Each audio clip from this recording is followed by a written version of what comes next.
Oh, and welcome into the monthly Facebook Live here on Will's Fifth Quarter Special it's now January 2019. Now, I did do a brief Facebook Live on New Year's Day, but that was just for the holiday season, a special for the show. And my name is Will, as you know, I'm Will Farlow, and I'm glad to be here on a chilly but snowy January 12th, 2019. It'll be fun. We were planning on an episode this week, but there's just so much content popping up, and with the Bears and the White Sox and the Bulls, as well as college football going on. So we wanted to wait to do episode 24 next week. So we will have, I believe, Alex Dolinar coming on, and he has a pretty busy schedule, so if he can't make it, we'll have Brian come on. So we have some plans in place for the show next week. We have our first tune-in of the night, Mr. Neil Doyle from the former Marian Catholic Spartan, who is now a member of WJBC over in Bloomington Normal. Hope you're doing okay there, Neil. Enjoy it. Good luck with the shoveling of the snow there. It's really snowy out there today, and we're going to start talking about the White Sox, the Bears. We haven't talked about the Bears yet on the show. Just that Cody Parkey kick was such a tough blow to Bears fans, including myself on the show. And we wanted to make sure to prepare the right way it should be talked about. And the Bears had a bright spot after that, though. They got a new member of the coaching staff. One leaves, one comes. So we're going to talk about that. The White Sox made some signings this week, and they're even more in the mix for top free agents Harper Machado. We're going to get into that as well. And we're going to talk about the NCAA football title game that was really exciting, and we're going to look at some of the prospects going into the NFL draft that have already declared. Because once that title game's done, you see a ton of players that go into it. So we're going to start getting into this here, and we're going to start with the Chicago White Bears. And anybody that's tuning in, go ahead and leave a comment, just on what you want to hear, and anything specific that you want me to talk about within these topics. Any questions you have about the Bears, the White Sox, NCAA football, after the title game, maybe what prospects you want to see go to a certain NFL team that have declared already for the NFL draft, or maybe what you want to see out of a different college team. And we have something coming up in the show coming week in episode 24. It'll be what I mentioned is going to be what we do every other episode. As I'm now a Redbird alum, we are going to continue to still talk about Illinois State athletics, but on every other basis, we're going to call it the Redbird Sports Update. So that will be coming up this week. We'll be interviewing somebody. I'm not going to reveal who it is just yet, but we have a member of the WZND News and Sports team that is a good friend of the show. He's been on a few times. He will be a guest appearance in that debut of the Redbird Sports Update on Will's Fifth Quarter Special. So we're going to talk briefly about Redbird football to start the NCAA football talk later on a little bit. But we're going to start with the elephant in the room, and that's the Chicago Bears. So this is Chicago Bears team that went really well into last week's playoff game. And, obviously a lot of people had the Bears favored. They were 12-4 going into that matchup, hosting the defending Super Bowl champion Philadelphia Eagles. And the thing a lot of people didn't think about after that kick is some of the good things. Now, obviously that kick is probably the worst thing that happened to the Bears in a few seasons, and just a tough end to what I think was a really great season for this team. A lot of people didn't know how many wins we were going to end up with. We had a new coach at the helm in Matt Nagy, his first season leading the Chicago Bears, and it was curious how they would do with that, how they would adjust, and obviously it showed Bears fans could be excited for the head coach we have at the helm moving forward past the season, including this season, and what Matt Nagy did for this organization. He did some really good things, and I think the team did great. Now, they didn't win. We lose by a point, so there's a lot of things to work on. By definition, of course, the kicking position. Now, it's not me saying I want somebody fired, because that's a tough thing to say, but I think Cody Parkey should be let go by the Bears. I think that would be a good move, not just for the organization, but for the fan base as well, because a lot of people, nobody wants Cody Parkey kicking for the Bears next year or the future after what he did. Anybody can make that mistake. Anybody can make a kicking mistake, but after how many times he did it for the Bears this year, where he would hit that upright like that and make that mistake, you can't let that go unnoticed. And I think if I were Ryan Pace, I would let Cody Parkey go and bring in a kicker that you can depend on, a really good veteran. I know there's some pretty good kickers that'll be available in free agency. I know Will Lutz is a name that's going to be available for the Saints kicker, and we'll probably try and bring him back. But Ryan Pace, with his ties back when he was with the Saints, maybe he recruited this guy or he has some type of connection. Like how when he brought over some guys that used to play for the Saints over here to Chicago on the south side. So it'll be interesting. But a kicker, it's a dream scenario for a lot of Bears fans, including myself. I just thought about it after that game when an article was released in the media in Chicago sports. Robbie Gould is a free agent. He'll definitely be in the Hall of Fame, I think, with the Chicago Bears. But Robbie Gould is a free agent this offseason. And why not? What better moment to go back and get a player that loved this organization and also at that game where your kicker Cody Parkey made that mistake.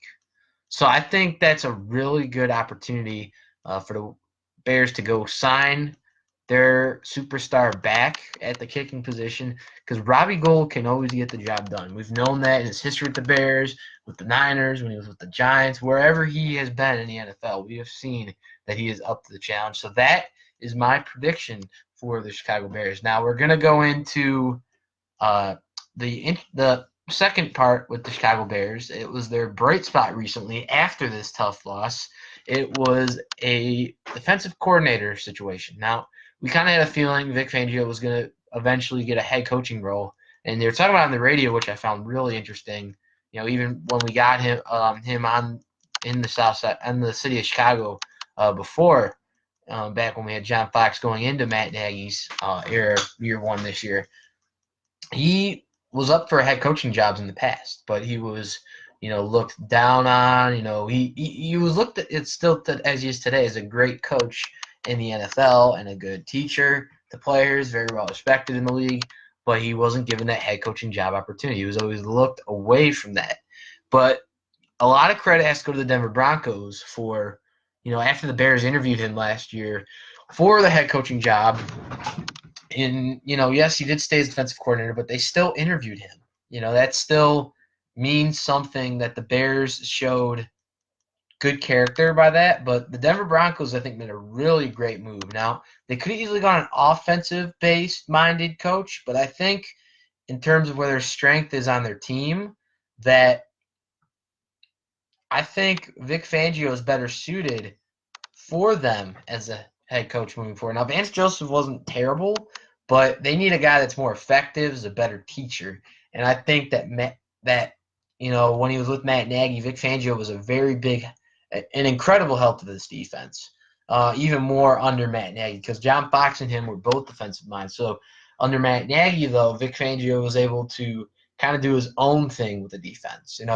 Matt Nagy trusted him as a respected veteran coach in the NFL, and that worked out wonders for the Bears. Now, people were all pretty worried, after Vic Fangio left for the Denver Broncos, but it was on good terms. Vic Fangio was very well respected in Chicago. Probably still will moving forward. Back like when we had Rob Marinelli, he was a very well-respected defensive coordinator here in Chicago. We've had some great coordinators. People are still respective to even when they leave for teams, because you can't control when a guy is trying to get a better opportunity for himself after he's done great here. So we at Will Smith Core Special want to thank Vic Fangio for what he did for the Bears. And just good luck in Denver, man. We wish him the best of luck. But we have a new defensive coordinator that the Bears welcomed and signed just a day or two ago. It hasn't been an official press conference yet, but former head coach of the Indianapolis Colts is not having to travel too far from his old head coaching job to his new team, as he is not the new defensive coordinator for the Monsters of the Midway next season. And moving forward, the Chicago Bears brought in Chuck Pagano as their new defensive coordinator, which I think is a really great move. I only knew him as a head coach. I didn't know a lot of his resume until I looked really into it. I love when a team makes a new move or signing player or coach. It really helps you learn more about where that player came from because you really want to see their past coming into that new move or that new home that player or coach is taking.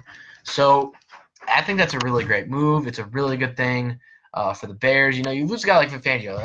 Like I said, that's going to happen. You know, a lot of great coordinators become coaches, like how Matt Nagy last year left the Chiefs in his role as offensive coordinator and came to be the well-known head coach of the Bears that we saw this past season.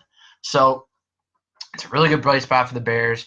And a brief thing we got to talk about here before we go into the baseball part of the show, Facebook Live, is those 40-yard kicks were really interesting with the Cody Parkey stuff, Goose Island and stuff. I was watching some of those today when they had them on social media and everything. It was really interesting, but credit has to go to a few people. Like there was a girl that I guess kicked it over, but just didn't get it over the fence. But there were some really interesting ones like that made me laugh. So I think that was really cool. But the Chicago Bears, we're going to monitor the rest of their offseason as it's just beginning. You know, after the coaching change, we don't know if Ed Donatel is going to leave to go join Vic. We'll keep you posted on that on episode 24 next week of Will's Fifth Quarter Special. Now we're going to go into the baseball part of the show. It's the Chicago White Sox, and they made some signings of their own. Now, of course, we've been talking lately about the White Sox for a long time, being part of the talks in the sweepstakes for both Manny Machado and or trying to get Bryce Harper. So they made some moves that I thought were really good. And they're bringing a pitcher they're very familiar with. And here's a regular who's been on the show numerous times, Isaac Missile, a fellow diehard Sox fan like Neil is, like myself on the show here.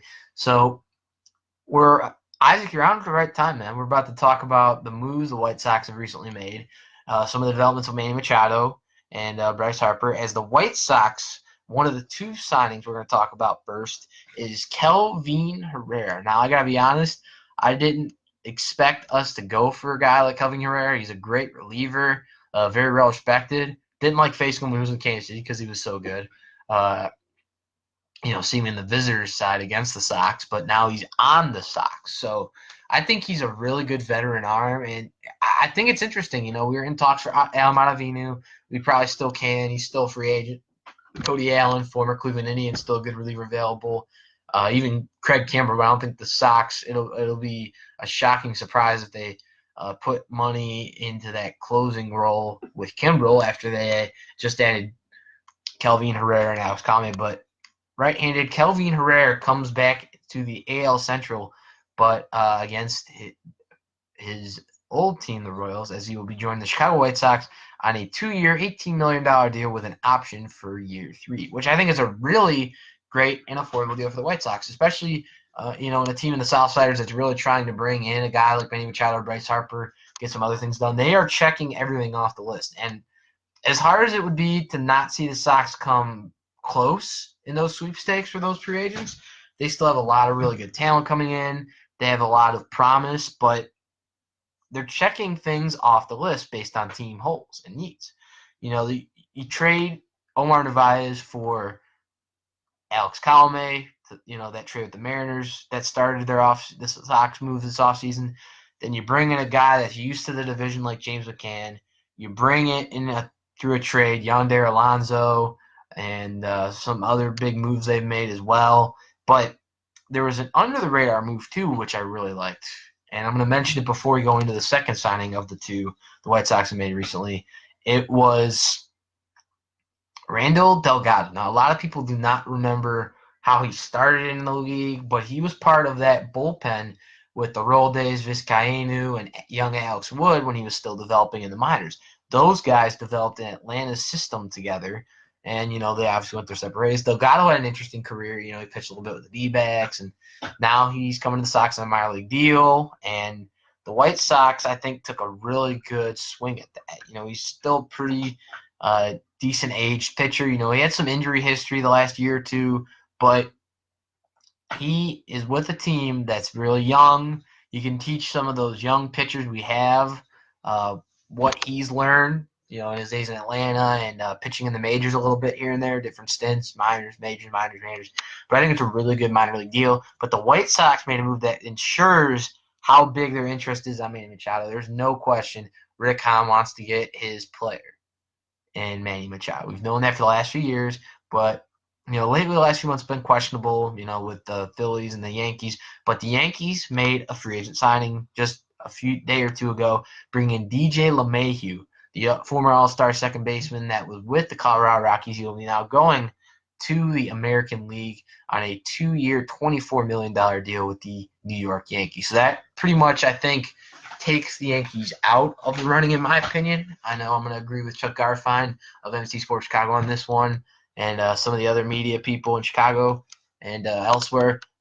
A lot of these guys have been talking about Manny Machado and the White Sox, but I think the Yankees are out on Manny Machado without question. So I think it's between the Phillies and the White Sox. So I see the Phillies having a really good chance, but I'm going to go with Manny Machado still coming to the White Sox because, yes, both those teams do have shortstops that are really good, but the White Sox have, I think, the pedigree to bring in a guy like Manny Machado because of this next signing of a 1-year, $4 million deal. John Jay is coming back to the city of Chicago, but for the other team on the south side to play outfield for the Chicago White Sox. And now Rick Hahn did say either way, Manny Machado or not, we made these moves just because they can improve our team. And I respect that. Yonder Alonso's a good left-handed bat, and Kelvin Herrera is a great reliever, and John Jay's a really good outfielder, really good on base percentage, pretty good in the field as well, along with his contact bat. So I think those players are either way great additions.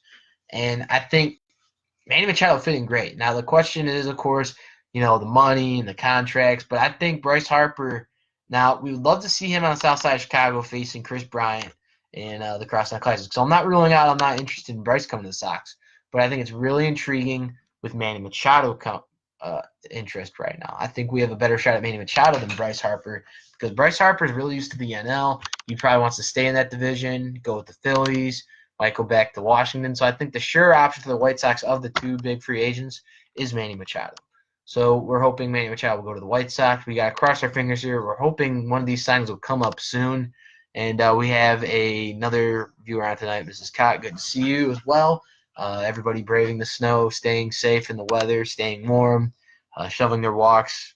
Gotta love the winter when it comes back to the Midwest and the south suburbs of Chicago here, folks.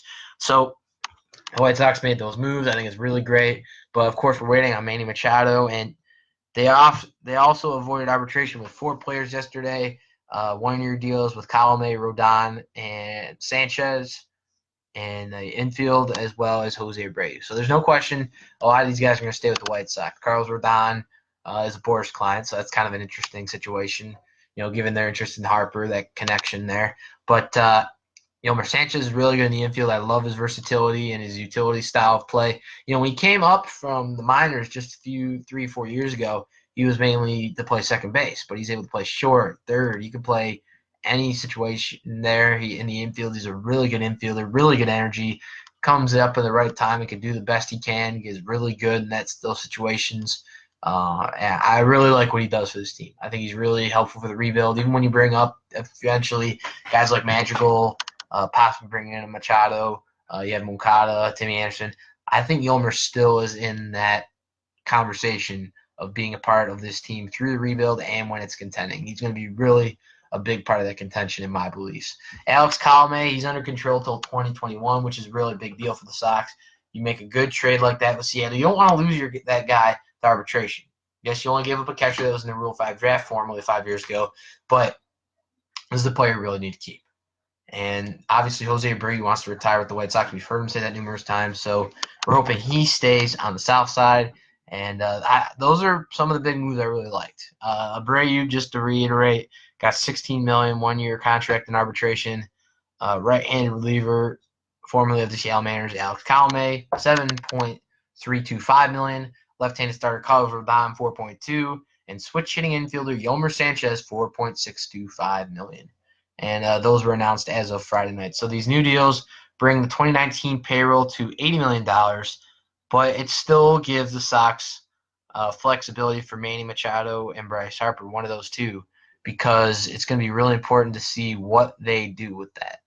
And we have Dominic Shakatano on tonight, so it's good to have him there on with us. So, yeah, we talked the Bears, but I'm open to comments. So, Dominic, I know you were watching that game. It's glad to see what happened to Parkey. You probably saw stuff on social media. What are you guys thinking about the Bears? We're about to get into college football as well, talk about that title game. But the White Sox, we hope they get Manny Machado or Bryce Harper, whichever one's best for the team. But this guy right here is rooting for Manny Machado to come to the South Side. Would love that left-handed batter, Bryce Harper, but we will have to see. Hopefully, Scott Boras can get it pumping here, get one of those guys signed soon. So we'll have to see. And yes, I do think Machado's coming. I think it's a really big possibility, but we'll have to see what happens. And we're going to go into college football now, as the NCAA championship game just took place on the west coast of the U.S. of A. As it was another Clemson-Alabama matchup, the third time, or the second time in a few 3-4 years we've seen this, but it was Clemson on top of this one. The last time these two teams played, it was Alabama over Clemson, but Alabama fell to Clemson, and Clemson got its second title in 3 straight years, which is really great. I think they're a really great program. I like their coach a lot, and Dabo Swinney. I think he's a really good presence for this team. You know, you see guys in the headlines like, you know, Rick Pitino and NCAA basketball with Arizona, and a lot of other schools that are having coaches, you know, do certain things and get into trouble. And we haven't seen that much with Dabo Swinney in Clemson. And I really like that about Dabo. I think he's a really good coach for the Clemson Tigers. You know, Clemson has a really good program moving forward, a lot of good young players and players that can go into the draft as well. So I really like what Clemson did. You know, they won 44-16. Just looking at some of the quarter matchup differentials by points, 14-13 Clemson led over Alabama in quarter one. Quarter two, they added 17 to Alabama's 3. And then it was just Clemson from the second half on down. You know, Clemson getting 13 points to add to their 31 points in the third quarter. And then nobody scored in the fourth quarter, but Clemson already had the job done. Bama's just like, oh, we'll put our bench guys in. We'll see what we can do, try and muster something up together. But it was Nick Saban falling this time. So I think Alabama's obviously, they're always in the question next year. But I think Clemson is the team on top right now. And I'm also thinking about Notre Dame, what happened to them this year. They were kind of my favorite for making it to the title game just because I'm the type of person, and I'm sure a lot of people that have heard this show agree, we like to keep that new winner in making it to something every year. We love to see that as sports fans. And I was hoping Notre Dame would do that, but seeing Clemson take down Alabama was really exciting. I actually had a friend there in California, so he thought he told me it was pretty cool just seeing that up close. But I really like seeing that. And we're going to look at some of the draft prospects right now. We have Nick Bosa from Ohio State, his brother Joey Bosa playing for the Chargers. In LA, we have Jonah Williams, the offensive tackle from Alabama. Greedy Williams, a cornerback from LSU. Ed Oliver from Houston. We have another defensive tackle joining Oliver, Quentin Williams. He's from Alabama as well. And Clennell Farrell, the defensive end from Clemson. So we have a lot of interesting players. Now, the question will be where these players end up in the draft. You know, it's still pretty early to see mock drafts right now. They're not going to be out for another month or so. But there's a lot of teams that in the NFL, basically, that are going to need certain players. And a lot of teams right now need, you know, O-line depth, defensive depth, and that's what this draft, I believe, is going to hold. It's going to have a lot of really good free agents, but we're going to have to see what happens. So that's a little bit of a college football update. Now we're going to do a brief one about the Illinois State Redbirds prior to this upcoming week's brief Redbird sports update we're doing on the show, like I mentioned every other episode moving forward, just to keep the content going the way the show started. You know, it's a way to add one new part, but continue a part that's really helped this show get to the prestige it's built so far. And the Illinois State Redbirds made some got some transfer players. Recently, they got a receiver from Virginia, and they just got a player from U of I, which I think is pretty cool. You know, the guy's going not too far from Urbana-Champaign. So that's some pretty good moves for the Redbirds. Their basketball teams are doing pretty well right now. The women's team's just on another level, and the Redbird men's team just lost by 3 today to Loyola in Chicago, 67-64. So we're going to get into that a lot in episode 24 this week. We're going to recap, like we just did, the college football championship and a lot of that stuff. So I have some questions we're going to answer. The North Central College Cardinals are getting a shout out from Dominic Shekatano. That's a good program. I don't know too much about them, but I heard they did a really good season. So yeah, go Cardinals there, North Central College. And who is going to win the Super Bowl? That is a really great question. I was planning on talking about that on the show this week when we tied in with during the Bears talk a little bit, where we could predict a Super Bowl favorite, but we're obviously going to do that more later in the month when it gets closer. But I am really curious what teams, after seeing what the Colts did in a close loss to the Chiefs, what teams are going to end up in the Super Bowl. I have the Chiefs for the AFC. Yes, I'm going to pick the Chiefs for the AFC. I just think Pat Mahomes is a really great quarterback, and I have nothing but the greatest respect for the coach that leads them at the helm, Andy Reid. He's done a really great job in his career coaching with not just the Chiefs, but the Philadelphia Eagles. I think the Chiefs deserve a chance to make the playoffs. I think they are later in the playoffs with the Super Bowl. I think they'd be really great. So, Dominic, that's my AFC choice. But the NFC one's going to be a little more difficult. You know, we have the Dallas Cowboys, the LA Rams, the Philadelphia Eagles, and the New Orleans Saints. I'm going to go with the Saints on this one. In the NFC Championship, facing the Rams. I think it's going to come down to those two teams. They're the two best seed teams in the NFC. But I'm going to give this one to Sean McVay and the LA Rams. I want to see two young teams in the Super Bowl. So I have it going the Rams and the Chiefs. You know, it's a pretty bold prediction. You know, I'd be happy for the Saints if they made it to the Super Bowl. You know, just at this point in Drew Brees' career, seeing him have a chance to win again would be cool. You know, he's a very well-respected quarterback. But I'm going to go with those two teams. And I'm going to have to, if I had to pick one of those two teams to win the Super Bowl, it'd be a good, close game just because those teams have pretty good defenses. I'm going to go with the LA Rams on this one to win. And I'd be really happy for Sean McVay. I think he's a really good young coach for the future of this National Football League. Guys like him, Matt Nagy, a lot of these different offensive-minded coaches and the new trends we're seeing. You know, there's still defensive-minded coaches, like we just talked about earlier in this Facebook Live.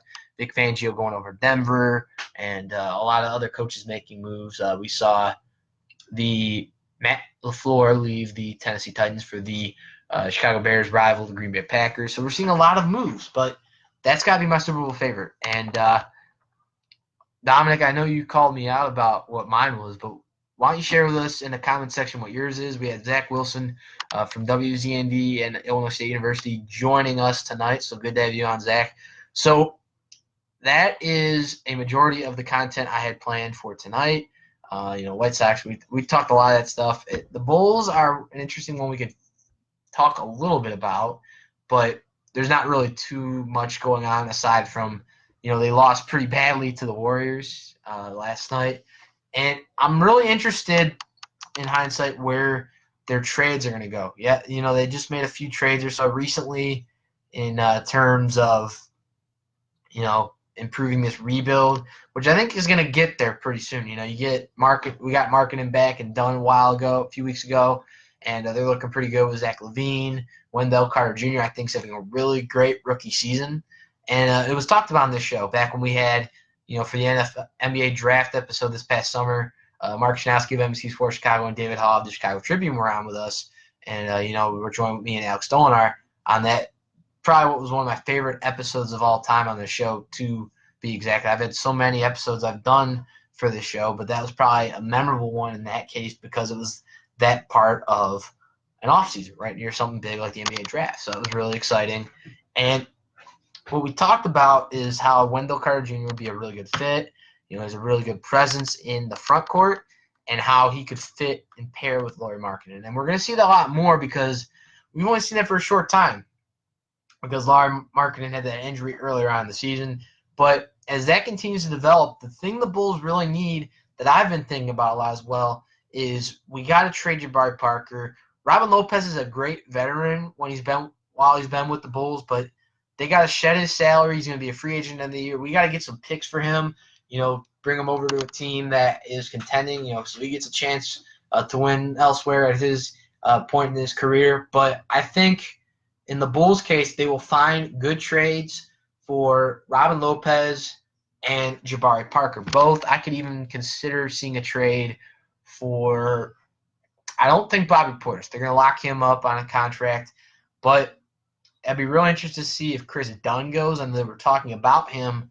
It's questionable whether he's the point guard of the future for the Bulls, but I think he can be. I think you keep him even if you bring in a different point guard, in free agency. They're not going to get Kyrie. He's going to stay with Boston, obviously, but there's still going to be some other point guards in the draft they could try for, trades, free agency, that they want to be their long-term starter. You might want a veteran with that young core four of LaVine, Markkanen, Wendell Carter Jr., and whoever they have playing the 3 spot, whether it's somebody to pick in the draft or somebody they bump up, like maybe a Chandler Hutchinson. But you want to have a veteran in that starting 5. When you trade guys, when you're trying to trade guys like Jabari Parker, Robin Lopez, you just traded Justin Holiday over to Memphis a while ago. But you need that veteran presence in your starting 5. So we can maybe see a point guard come into that question. We don't know for sure. But the wings player spot is really important for the Chicago Bulls right now. So I'm really interested to see who they can go for in the draft. It's going to be really hard to get Zion Williamson if you're the Chicago Bulls because teams like Cleveland, Atlanta, the NBA lottery is a lot different than it has been in past years. So it's going to be a lot tougher to get a Zion Williamson. But they have a lot of really good players available in the draft. RJ Barrett might be a good name they could try for. The guy, I know they were talking about it yesterday on NBC Sports Chicago a little bit. There's a point guard from Murray State, which I think is ironic. They were talking about another Murray State point guard after Cam Payne was cut. But he's supposed to be pretty good.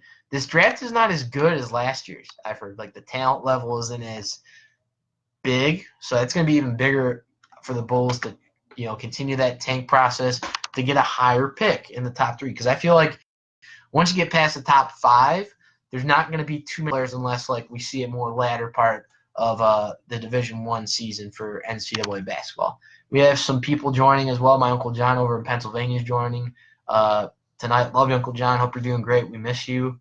Over here in South and Chicago, suburbs and everything. We miss you over here in Illinois.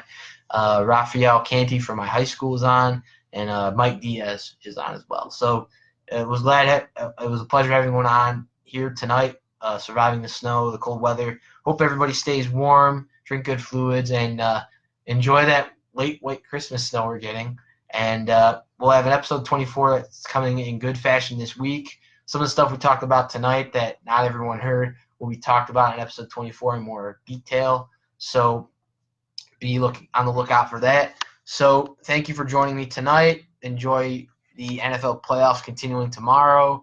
And from Will Farlow, your host and creator of Will's Fifth Quarter Special, I thank you for joining us tonight on the monthly Facebook Live for the month of January tonight. We're going to probably have a surprise one coming up maybe in the latter part of this month. So for myself and Will's Fifth Quarter Special, thanks for tuning into our Facebook Live and continue to join in our Twitter on the conversations about the Bears, off-season moves, anything sports opinions, talk. Please hit up that Twitter at William D. Farlow. That's at William D. Farlow, Farlow. Go ahead and check that out on Twitter. Give us a follow. Give us a retweet, likes, whatever you want to do. Give it to us as we give it to you every step of the way with our Fifth Quarter Sports Talk here on Will's Fifth Quarter Special. So for myself, that's the end of the monthly Facebook Live, possibly one of 2 in the month of January. So long from Will's Fifth Quarter Special.